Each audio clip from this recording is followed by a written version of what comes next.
ৰীতামণি বৰাৰ কবিতা মোলাই কাঠনিৰ মানুহজন।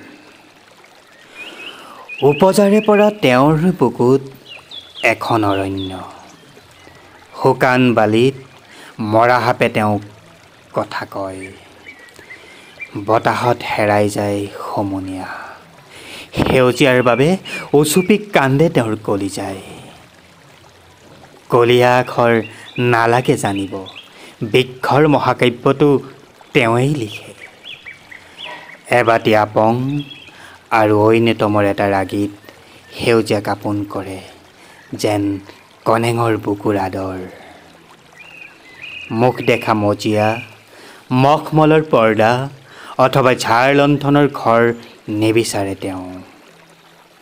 চৰাইক ঘৰ দিয়া মানুহ, গছবোৰে কথা কয় কেৱল তেওঁ শুনে, চৰায়ে গান গায় কেৱল তেওঁ বুজে।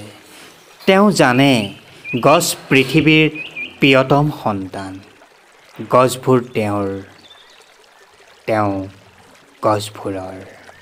সেউজীয়াৰ ভালপোৱা বিচাৰি তেওঁ ঘূৰি ফুৰে অৰণ্যৰ অলিয়ে গলিয়ে।